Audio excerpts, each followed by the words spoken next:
guys, it's me, Cara Carouse, Soul Ascension Guide and Love Coach.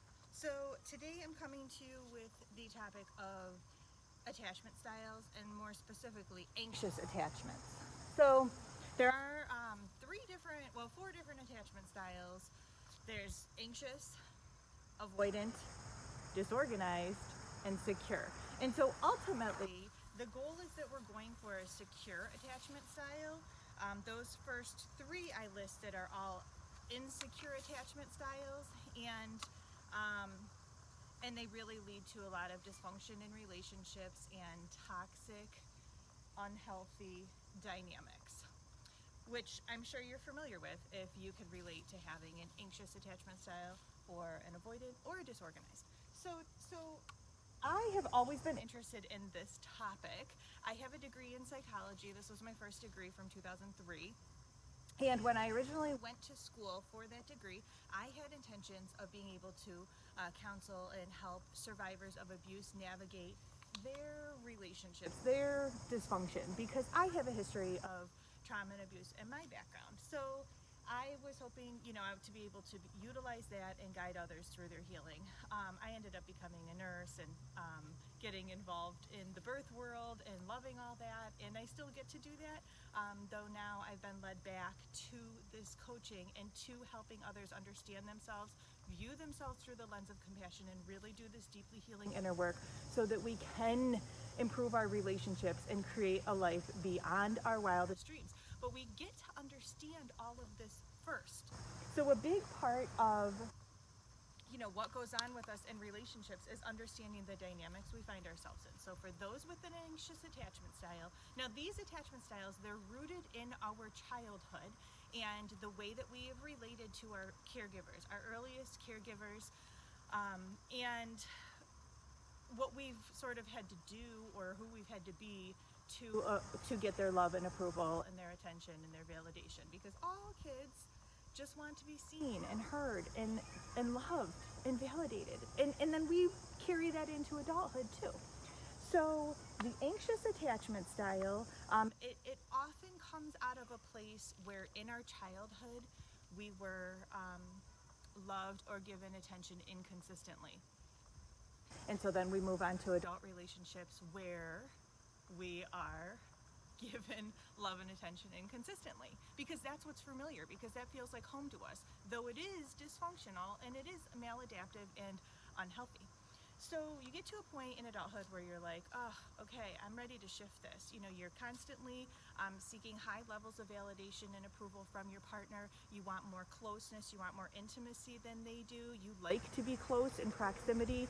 If they're not responding to your needs, then you start to act out or text a lot or call a lot, or just looking for some sort of response from them. And let me think. You often get very caught up in the relationship. A wind came through. It's okay, Coda Bear. A wind came through. Hold on, let me fix my little stand here. Okay. We're back? We good? Okay. So we're often getting really caught up in the relationship and wanting more than the other person is comfortable giving, and that's because we have these voids in ourselves until you realize and until you do the deeply healing inner work to be filling those voids. So, and I created a graphic about this. It's posted if you want more information about, what the characteristics of anxiously attached people look like. Go check that out. I didn't print it out. I don't have it right in front of me, but I do understand. And so a lot of times too, when someone has this anxious attachment style, there are also core wounds that are consistently available or that are consistently observed throughout this archetype, this type of person. Those core wounds are fear of abandonment, fear of rejection, having trust issues, feeling a lot of shame, and a sense of inferiority. And so those come out in all of our relationships too. A post that I just had the other day was also, I did address core wounding and sort of what that looks like in us, how it manifests in ourselves, in our behaviors, in our interactions with other people too. So those are typically the core wounds. The boundaries, so there are three different kinds of boundaries that we can have with others. We have porous boundaries, where they are sometimes also called diffuse, where it's just like a sponge. They're very porous. Porous boundaries, we're oversharing personal information way too soon. We get caught up in the other person's stuff. We are people pleasers. We just want the other person to approve of us and like us and not reject us. And so when those are most commonly associated with someone who has an anxious attachment style also. There are also rigid boundaries, and then there are healthy boundaries. And I'll get into those more as I share more about avoidant attachment styles and disorganized and moving on to secure in the days to come. So, and also then the nervous system, this all ties into, this part of it is huge. The nervous system dysregulation. So I share a lot about the polyvagal theory, which I find fascinating. This is like nerd stuff. I love physiology. Our entire body communicates through our physiology, through these chemical messengers. And the polyvagal theory is based on this notion that our nervous system, our autonomic nervous system, which is the part of us that's always scanning our environment, neuroception, for potential threats, whether they're real or perceived. And so when one is identified, before we even have the conscious thought or emotion about it, our nervous system becomes aware of what this threat may be. We respond through fight or flight, or we fawn, we smooth things over. That's a relatively new term and topic around this concept of our autonomic nervous system. Or we freeze, we shut down. And so those states, I talk a lot about the polyvagal theory, like I said. I do have a course available on my website that's $11, it's a steal, and I go into a lot of detail about this, our nervous system.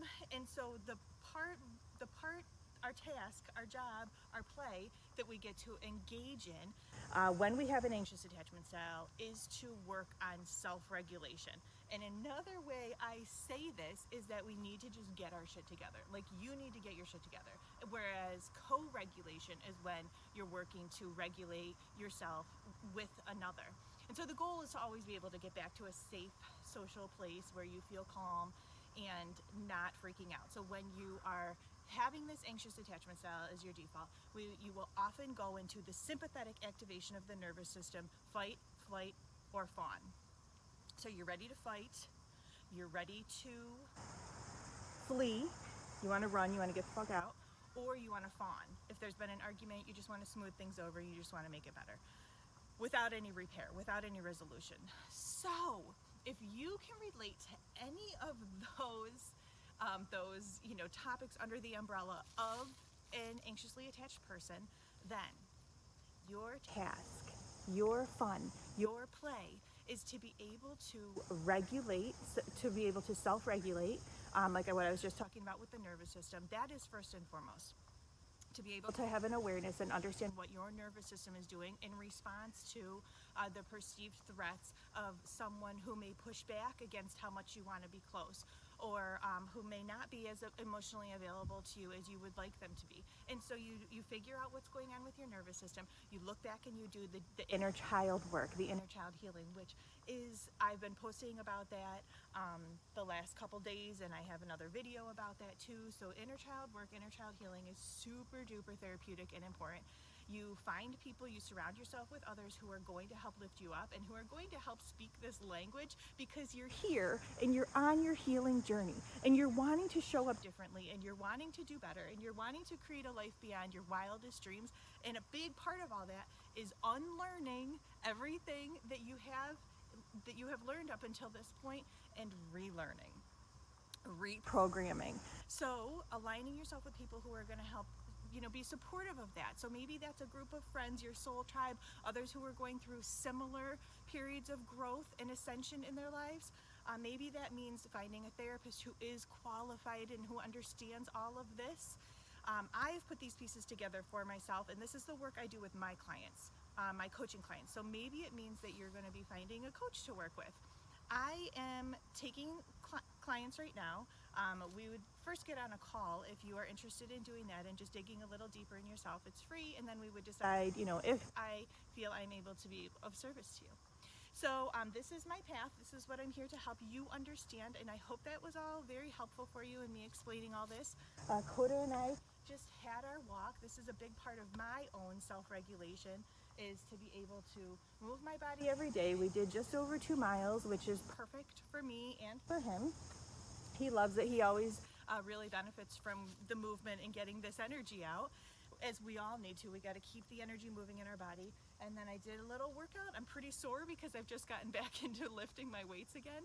So I'm pretty sore. I took it easy today. I did still move. And then I'm going to do some yoga, which is also a huge part of my own regulation and one of the tools that I use. So in addition to, doing your own work around this, it's identifying what's going to help bring you back to a safe social state. Okay, which is the ventral vagal state. Okay, I hope you found this video helpful. Know that I'm here for support, and I hope you're having a fabulous day. Reach out. Peace.